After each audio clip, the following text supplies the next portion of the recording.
Hola, hola, sí. Probando, probando. ¿Estoy bien? ¿Se escucha bien? Vale.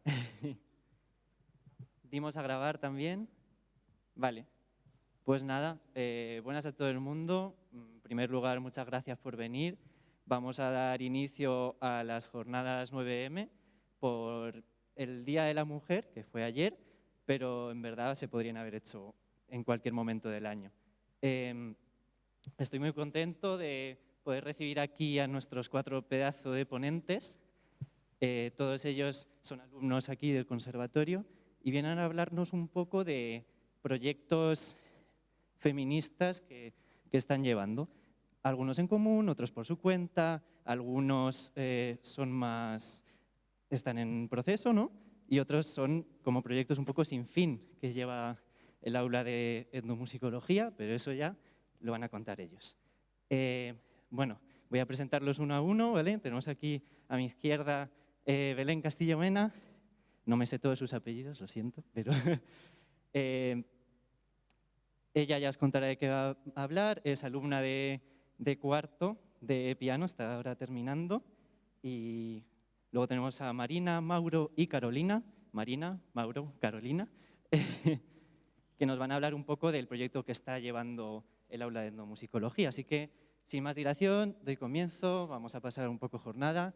Preguntas, podemos dejar un trozo al final, pero si queréis a lo mejor interrumpir a mitad, bueno, cada uno de los ponentes os dirá un poco su idea, o a lo mejor pues podemos dejarlas para entre medio de ponencia a ponencia. Tampoco os dejéis llevar si tenéis alguna pregunta. Así que nada, damos la bienvenida.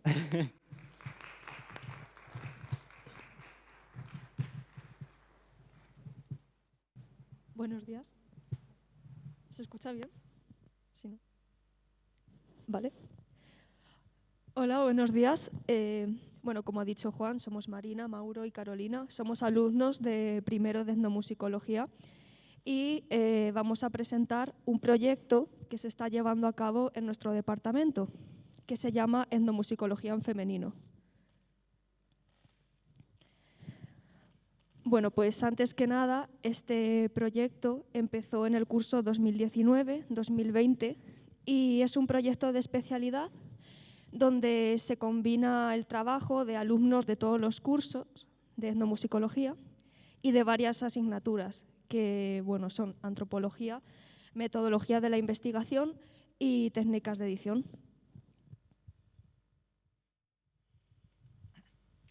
Bueno, antes de empezar a explicar nuestro proyecto, ¿no? O bueno, nuestras etnomusicólogas, pues vamos a dar así unas pinceladitas súper rápidas de un poco de contexto en torno a la etnomusicología feminista, ¿no?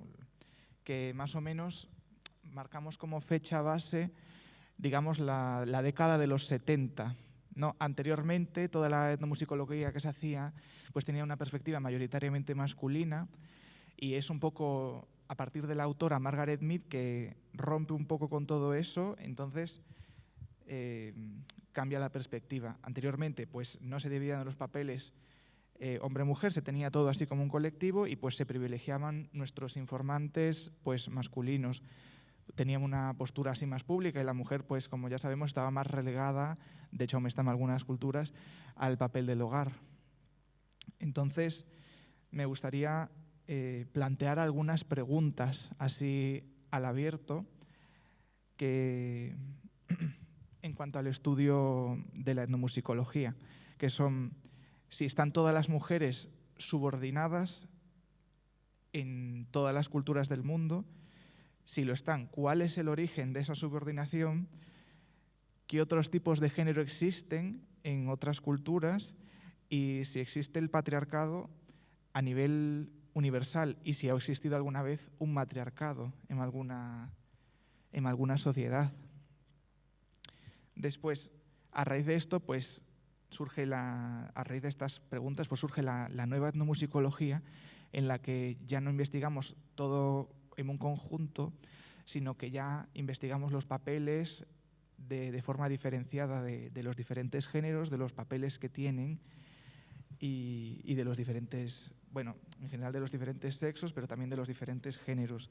Y también surge pues nuestra pregunta a la educación como qué acceso tienen y qué espacios hemos creado hacia esto. Pues una vez han presentado mis compañeros un poco el proyecto, yo antes de comenzar a hablar de las tres, mujeres de las que vamos a hablar hoy, comentar que el objetivo principal de este proyecto es dar visibilidad a estas mujeres, no por ser mujeres, sino por reconocer su papel fundamental dentro de estas disciplinas, que son etnomusicología, musicología, antropología y diversas investigadoras. Para quien tenga interés, lo recomiendo mucho. La presentación de estos carteles, que se amplía cada año, está en la primera planta, entre las aulas 111 y 112. Bueno, pues ahora vamos a hablar de algunas de estas mujeres que tenemos expuestas en la primera planta. Y una de ellas es Zora Neale Hurston, que fue una antropóloga y escritora estadounidense que nació en 1891 en Eatonville, en Florida. Y bueno, pues ella fue antropóloga, escritora, folclorista y una gran figura de lo que es el renacimiento de Harlem, ya que hubo un periodo en el que pues, se intentó hacer renacer toda esta cultura afroamericana y darle visibilidad.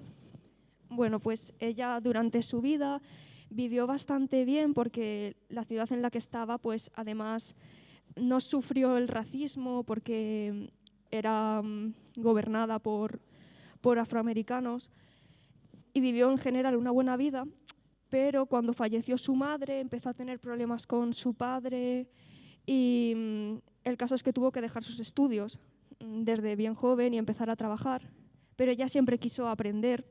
Entonces, con 26 años, retomó sus estudios, pero tuvo que fingir ser 10 años menor para poder acabar el instituto. Y luego ya cuando empezó a estudiar en la universidad, pues empezó con literatura en la Howard University, que es en Washington, y luego estudió antropología en la Barnard College de Nueva York, bajo las enseñanzas de Frank Boas, que es es considerado el padre de la antropología en Estados Unidos. Y bueno, aparte de ser escritora y antropóloga, pues como he mencionado antes, también fue folclorista, empezó a interesarse sobre el folclore afrodescendiente, por lo que empezó a llevar una investigación en Florida, en la zona en la que se crió, y estudió un poquito toda esta cultura. Entonces, pues recopiló en una obra llamada Mules and Men algunas danzas, canciones, historias de las personas que viven por allí. Y bueno, en este QR, porque bueno, hemos olvidado mencionar que en estas tarjetitas que están expuestas hay un QR donde podemos escanear y ahí se ve parte del trabajo que han hecho estas mujeres. Bueno, pues en este QR se pueden escuchar unas grabaciones de ella cantando algunas de las canciones que recopiló. Y bueno, luego más adelante se empezó a interesar por la cultura del Caribe y viajó a Haití y a Jamaica para indagar sobre la cultura del vudú y escribió su obra más famosa, Their Eyes Were Watching God. Y bueno, en general no fue muy apoyada porque además en sus obras empleaba el dialecto afroamericano y eso pues en la época era como muy mal visto. Así que bueno, realmente pues no murió, o sea, murió en unas malas condiciones. No, de hecho, creo que su tumba ni siquiera, no tenía ni nombre ni nada. Entonces el reconocimiento pues lo obtuvo unas décadas más adelante. Bueno, yo voy a hablar de Ellen Koskov, que es una figura, bueno, para empezar me gustaría decir que esta mujer sigue viva, que creo que tenía 78 años, puede ser, creo que sí. Es estadounidense, es una figura muy representativa dentro del ámbito de la etnomusicología. De hecho, tiene así un papel como, o sea, es destacable, ¿no? De hecho, y es muy respetado, y tiene muchísimos escritos de las mujeres en la música, de que luego mencionaré algunos. Así como para ver que es una figura destacada, ¿no? Importante, pues quiero decir que fue presidenta de la SEM, que es la sede internacional de la etnomusicología. No se dice así. Sociology, Ethnomusicology, bueno, en inglés está. Pero que es una institución muy importante dentro de Estados Unidos y a nivel mundial incluso, y que fue presidenta entre 2001 y 2003. Después tiene un perfil académico muy potente, es licenciada en etnomusicología en la Universidad de Boston, tiene un máster en Columbia y un doctorado en Pittsburgh. Además, hoy en día ya no, fue profesora de etnomusicología en la Escuela de Música de Eastman, de la Universidad de Rochester, directora de numerosísimos programas, editoriales. Bueno, ha trabajado muchísimo esta mujer, de etnomusicología, obviamente, y directora general de la serie Eastman Rochester Studies in Ethnomusicology. Después, un poco para entender sus asuntos que le interesaban, que básicamente eran aspectos de la cultura estadounidense y el papel de la mujer en la etnomusicología, de la cual tiene muchísimos trabajos, me gustaría mencionar pues, los libros que ha escrito, que bueno, están en inglés, pero los he traducido al español. Culturas musicales en Estados Unidos, en 2005, La música en la vida de los Lubavitcher, que es, ¿cómo lo explico? Es un grupo hasidista, que si no sabéis qué es el hasidismo, es como ultraortodoxos judíos. Entonces, ella se interesó muchísimo por el papel de las mujeres y los roles en estas culturas estadounidenses. No sé si habéis visto la película de Unorthodox, si no la habéis visto, os la recomiendo, porque se ve muy bien el papel de la mujer en este tipo de sociedades. Entonces, otros escritos que ha hecho, pues la música y Mujeres y música en perspectiva transcultural, en 1988. También tiene música en Estados Unidos, Canadá, Garland, la Enciclopedia de la Música del Mundo, en el 2000, y numerosísimos artículos súper interesantes, como por ejemplo Las mujeres en la música del mundo, Género y música, El lenguaje del corazón, Hombres, mujeres y música en la vida de los Lubavitcher, que es este grupo judío, Mujeres en la cima o en el medio, Género, poder y música, El sonido de la voz de una mujer, Género y música en la comunidad hasídica estadounidense, y estos son solo unos pocos, tiene muchísimos más que animo a leer. Yo, por último, voy a hablaros de Ascensión Mazuela Anguita, por tener también algún referente en España. Junto a ella, saber que hay un grupo de mujeres que trabajan como investigadoras desde el CSIC, o sea, que sepamos, empecemos a ser conscientes, aunque cada vez lo somos más, de que hay grandes mujeres encargadas de la investigación en nuestro país. Uno de los proyectos que han llevado a cabo es Polifonía hispana y música de tradición oral en la era de las humanidades digitales. Por hablaros un poco de ella, ahora mismo, actualmente, es profesora y coordinadora en el departamento en el grado de Historia y Ciencias de la Música de la Universidad de Granada. Hizo su máster en el Royal Holloway College de Londres en 2010, la tesis doctoral en la Universidad de Barcelona y ha trabajado en universidades de Barcelona, Salamanca y en La Rioja. En 2013 recibió el premio de musicología de la SEM, que ha hablado de esa institución antes mi compañero. Respecto al feminismo, sí, ha publicado diversos trabajos sobre las mujeres y la música, sobre música en ceremonias urbanas y folclore musical, y destaca su contribución en revistas como Early Music, Music Letters y Bulletin of Spain Studies. También ha sido asistente de investigación en el proyecto europeo Músicas urbanas y prácticas musicales en Europa en el siglo XVI. Hemos puesto, en los carteles en cada cartel hay una frase de cada mujer, y en este caso nos abre o nos invita a reflexionar sobre la mujer bueno, compositoras en las distintas épocas. Con esto acabamos un poco la presentación explicando cuál es nuestra visión de futuro con este proyecto de etnomusicología en femenino. Pues es, además de que seguimos aumentando la colección cada año, en trabajar sobre la imbricación del feminismo en el marco de las enseñanzas. Yo creo que con esto cerraríamos nuestra presentación. Muchas gracias por escuchar. Gracias.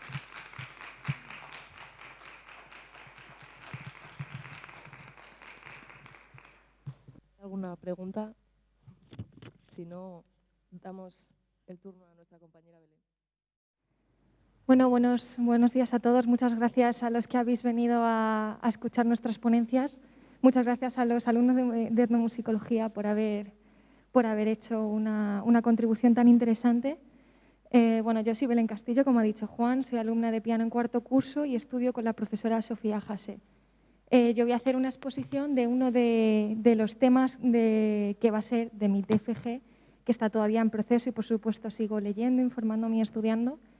Pero voy a exponeros un poco la vida de Fanny Mendelssohn como un ejemplo para mostrar la vida de multitud de compositoras alemanas del siglo XIX. Por explicaros un poco cómo llegué a empezar a estudiar a Fanny, yo empecé a interpretar su música en segundo, porque mi profesora también es una gran fan de esta compositora, y empecé tocando una obra de su ciclo de Das Jahr, el cual comentaré luego y explicaré un poco en el contexto en el que se compuso. Y me fascinó su música, porque es un lenguaje completamente diferente, como luego escucharéis, que voy a interpretar un movimiento de su sonata de Pascua. Y creo que para que este lenguaje sea tan peculiar suyo es muy importante el contexto en el que ella, tuvo que vivir, las pocas oportunidades que pudo tener a lo largo de su vida, las pocas influencias y estímulos que pudo tener de los círculos sociales de su época, que creo que al final todo esto influyó en que su lenguaje sea tan diferente y que cuando se escucha su música no es algo que pueda entrar tan bien como a lo mejor podemos comprender una música pues, de Clara Schumann, que sí que entró en estos círculos sociales. Así que para comenzar me gustaría ponernos un poco en contexto y hacernos recapacitar. Os voy a leer un fragmento de una carta que se le envió a Fanny Mendelssohn. No voy a decir todavía quién se la envió, ni voy a decir cuándo se la envió, porque creo que es bonito e importante que nos hagamos la pregunta de en qué situación se le dice esto a una mujer. Entonces, esta persona le dice: lo que escribiste en una de tus cartas anteriores sobre tus actividades musicales en relación con Félix estuvo tan bien pensado como expresado. Quizás para él la música se convierta en una profesión, mientras que para ti siempre será un adorno. Nunca debe convertirse en el fundamento de tu existencia y vida diaria. Tú has podido ver por ti misma que lo ha ganado él mismo, y en su situación serías capaz de ganar lo mismo por ti misma. Recuerda esta convicción y conducta. Es femenino y solo lo femenino ornamenta a la mujer. Fanny nació en el seno de una familia judía, una familia que posteriormente se convirtió, pero esto es un dato importante para las limitaciones que al final se va a ver teniendo en la sociedad. Sus padres, que fueron Lea Mendelssohn y Abraham Mendelssohn, tuvieron 4 hijos. Ella es la primogénita, nació en 1805 y Félix, su hermano, nació 4 años después de ella. Es muy famosa la educación que tuvieron ambos. Comenzaron dando clases con su madre, daban clases pequeñitas de 5 minutos cada una al día. Posteriormente fue aumentando el tiempo hasta que ya su padre, Abraham, decidió pues, llevarles a París y a dar clase con algunos grandes profesores y dentro de Alemania también. Aquí Fanny empezó a resaltar muchísimo. Ella era una gran virtuosa. Llegó a hacerlo, a tocar mejor que su propio hermano, como él mismo dice en cartas y muchos amigos de la familia escriben en algún comentario, llegando a interpretar el clave bien temperado de Bach de memoria. Nos podemos imaginar que, por supuesto, sorprendiendo notablemente a su padre. No solo recibían una educación musical muy amplia, sino que estaban educados en los valores de la ilustración, recibiendo también clases de pintura, de filosofía, de literatura. Y que dieran clases de literatura es muy importante porque Fanny compone muchos lied a lo largo de su vida, es un género que abarca muchísima de su música, y muchos de los lied que compone están con letra de muchos escritores contemporáneos a ella, como puede ser Goethe, al cual ella siempre le habría gustado conocer y no lo pudo conocer, pero su hermano, sin embargo, sí. Entonces, toda esta educación que tuvieron ambos les hizo tener una relación muy personal. Ellos eran prácticamente mejores amigos. Todo lo que componían se lo enseñaban al otro. Y esto es muy importante porque al final se creó lo que Angela Mace Christian, que es una musicóloga estadounidense, llama el estilo mendelsiano. Porque al final todo lo que componía Felix Mendelssohn, pasaba por el filtro de Fanny y viceversa. Y esto al final es una revisión mutua de todo el trabajo. Posteriormente, como os comentaba, la persona que le envió esta carta fue su propio padre antes de que cumpliera 15 años. Para poneros un poco en contexto, Fanny tenía la tutoría, la tenía su padre. No podía publicar ni podía hacer absolutamente nada sin que su padre lo consintiera. ¿Qué ocurre? A los 15 años hay un paso, una transición de niña a mujer. Más que nada porque ya empiezas a tener que pensar en tener que casarte, que ahí es cuando se te empieza a considerar mujer. Y aquí hay una clara distinción, porque cuando eres una niña se te permite soñar, se te permite ser todo lo que tú quieras. De ahí que recibas esa educación tan amplia que hasta el mismo Wagner llegó a envidiar de esta educación que recibieron Félix y Fanny.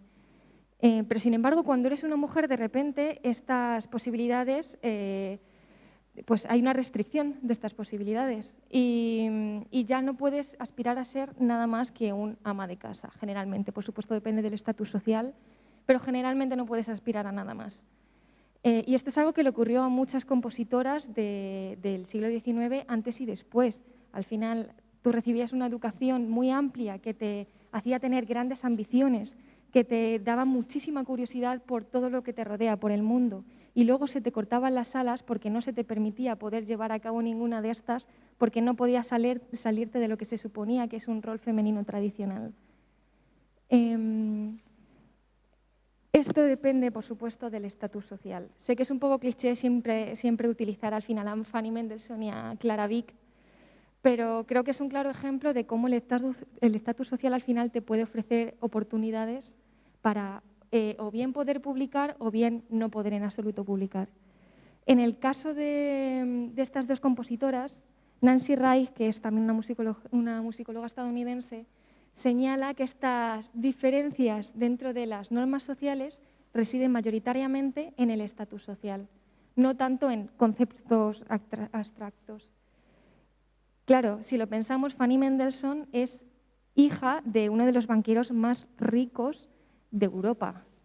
Y encima era de familia judía que por supuesto se había convertido al cristianismo, pero ellos tenían que seguir manteniendo, digamos, una buena fachada y tenían que seguir una serie de roles que estaban asociados tanto a su estatus social como a los privilegios que ellos tenían.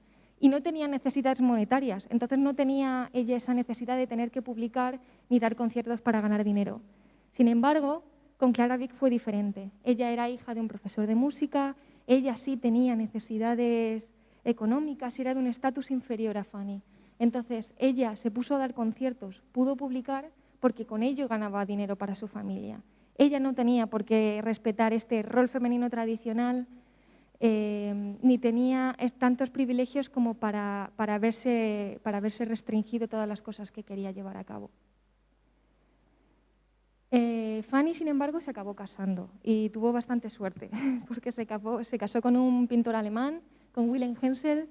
Tuvieron un hijo llamado Sebastian, que está, por supuesto, como nos podemos imaginar, basado en el nombre de Bach, porque era una gran devota de Bach. Toda su música está llena de corales del propio Bach.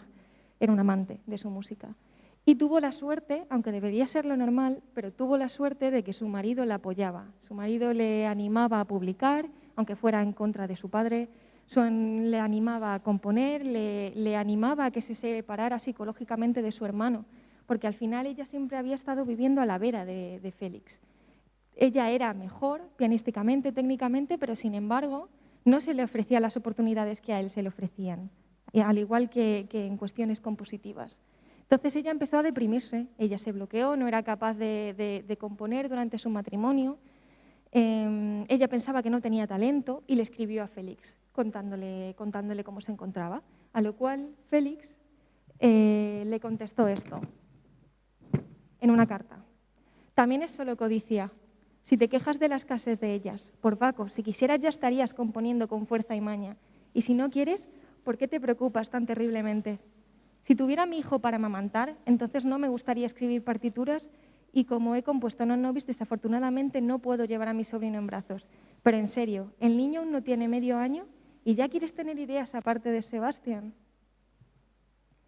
Esto denota que por supuesto que él no quería hacer daño a Fanny, pero no la comprendía en absoluto. Él pensaba que ella simplemente tenía que ser madre y que no tenía por qué tener necesidades de absolutamente nada más, cuando para ella componer era una necesidad primigenia. Entonces, él pensaba que si no componía era porque no quería, no porque no tuviera estímulos, motivaciones o refuerzo positivo, sino porque no tenía talento o directamente no quería. Y creo que este es un error en el que caemos a día de hoy muchas personas, tanto nosotros como comentarios que escuchamos de otra gente. Y es que parece que si una obra o un compositor no ha permanecido hasta nuestros días resaltando, parece que es que no era tan bueno, que es que no merece tanto la pena, cuando hay una gran cantidad de factores, tanto en cuanto a privilegios como factores económicos o sociales que pueden impedir que una obra o un compositor o compositora permanezca y siga resaltando en nuestros días. Y esto es porque la formación de ese canon, quien entra en ese canon, son generalmente los hombres. ¿Por qué? Porque los que tienen las oportunidades son los hombres. Para explicar un poco esto, pongámonos en la situación de que lo primero que hay que hacer para entrar dentro de este canon, digamos, es una composición. Ahí ya nos encontramos con una traba, porque no todas las mujeres tenían acceso a una educación para poder escribir una obra. O igual sí que tenían acceso, pero no se veía bien que compusieran ciertos géneros. Por ejemplo, música de salón o lida está genial, porque al final es un formato pequeño para goce y disfrute de las mujeres dentro de la casa. Sin embargo, obras sinfónicas estaba mal visto que las compusieran, no era un género que estuviera bien visto que una mujer lo hiciera. Pero pongamos que consiguen tener una buena educación, como es el caso de Fanny, y componen obras. Primero se tienen que publicar. Y ya ahí nos encontramos con otro problema, porque para publicarse, aparte de que en caso de que tengas un tutor te tiene que permitir publicar, también hay que entrar en círculos sociales en los que tú recibes mucha influencia de otros compositores contemporáneos o de escritores contemporáneos en el que tú creces personalmente y como músico. Y aparte de eso está el papel tan importante de los mecenas. Los mecenas eran los que daban al final el dinero para que se pudiera publicar obras, para que se pudieran llevar a cabo conciertos. Entonces, si tú no entras en estos círculos sociales, los mecenas no te conocen. Y si los mecenas no te conocen y encima no tienes el dinero para poder publicar, al final no consigues ni publicar ni hacer conciertos. Pero pongamos que sí que podemos publicar. Nos volvemos a topar con otro problema. Conciencia pública en una primera actuación. Tienes que interpretar tu obra, porque por mucho que consigas publicar tu música, al final lo importante es que a la gente se le quede en el oído, porque no toda la gente, como he dicho, tiene una educación para poder leer por sí misma las obras. Y esto es realmente importante. Tiene que gustar tu obra y para ello tiene que haber una regularidad de actuación, que sea normal, que se interprete pues, tu obra, tu sinfonía, lo que sea, y que por lo tanto reciba críticas impresas y una evaluación positiva. Un momentín. Esto Fanny no lo tuvo y esto le ocasionó mucha frustración, porque llegó un punto en el que el padre de Fanny murió y la tutela pasó a Félix Mendelssohn, a su hermano. Claro, ella pensaba que por fin podría tener libertad para poder publicar sus obras. y esto no fue así. Su hermano no le dejó publicar, a pesar de saber el gran talento que tenía Fanny. Se dice en cartas que seguramente no le dejó publicar mayoritariamente porque no quería ahorrarle los problemas que podía tener pues las críticas a las obras o toda la burocracia relacionada con la publicación de obras, pero es verdad que también hay cartas en las que se especifica que él no quiere que ella se salga del rol y de los géneros que están asociados a la mujer. Entonces, claro, ella se enfadó mucho con él. Hay una carta en la que le escribe muy amablemente y muy educadamente que está, con perdón, hasta las narices de la situación, y decide irse a Roma y llevarse con ella a su hijo y a su marido. Y cuando digo llevarse es importante porque la decisión es suya y ella decide que se vayan con ella. Y aquí todo cambia, absolutamente todo cambia. Ella escribe, estando en Roma.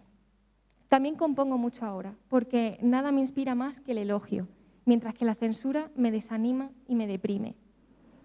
Allí ella pudo por fin experimentar multitud de estímulos, de influencias positivas, iba a picnics con mucha gente, con escritores, con otros compositores contemporáneos allí. Ella recibe mucho refuerzo positivo, visita Roma, hace discusiones sobre música, tardes de música con otros compositores.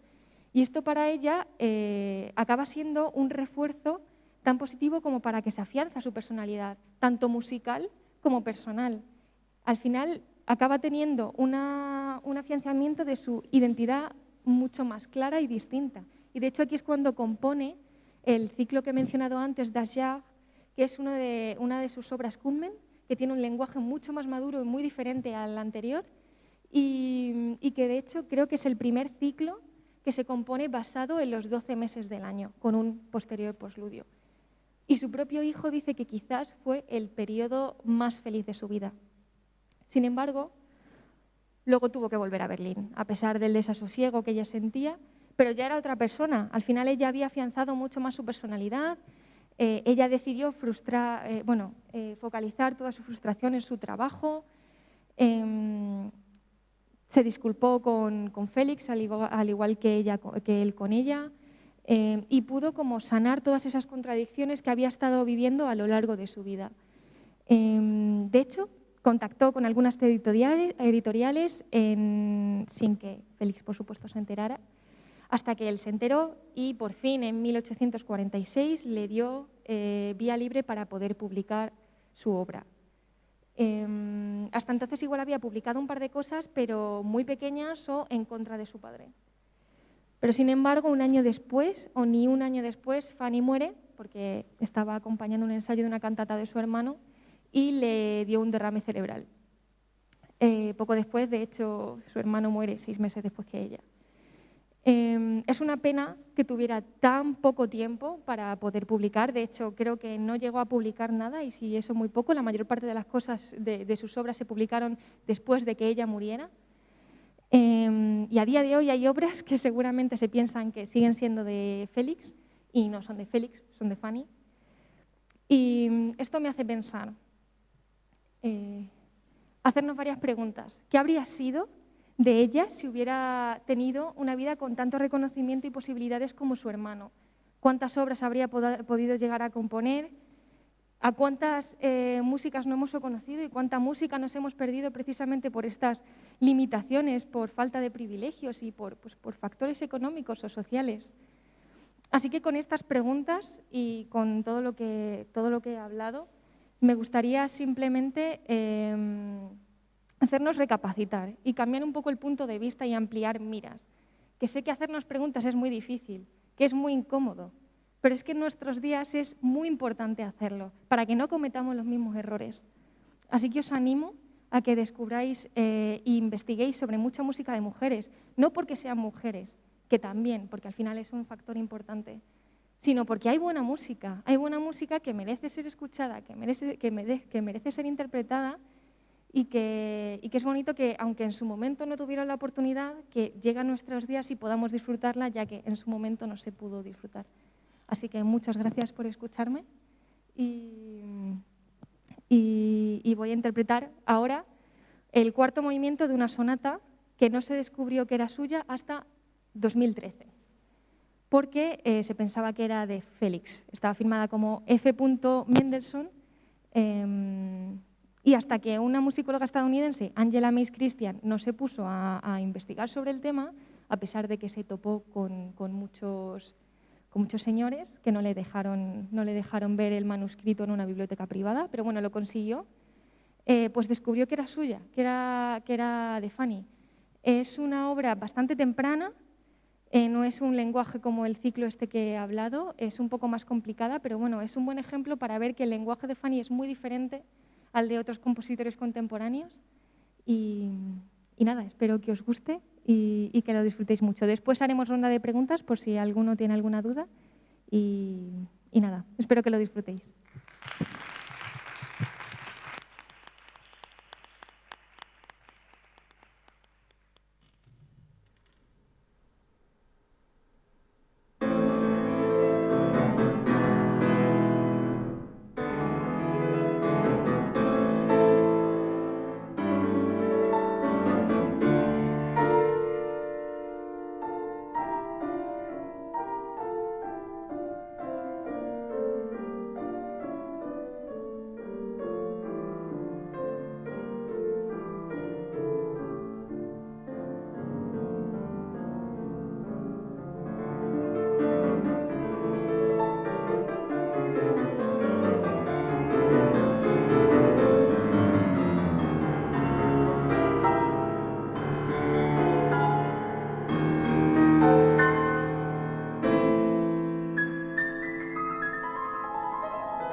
Bueno, pasamos a la ronda de preguntas. Si alguien tiene alguna duda, algo que no ha quedado claro.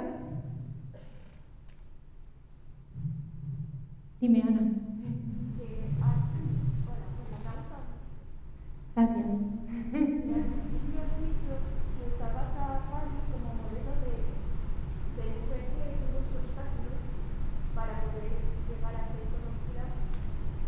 Pero realmente, dentro de lo que cabe, teniendo en cuenta su contexto histórico,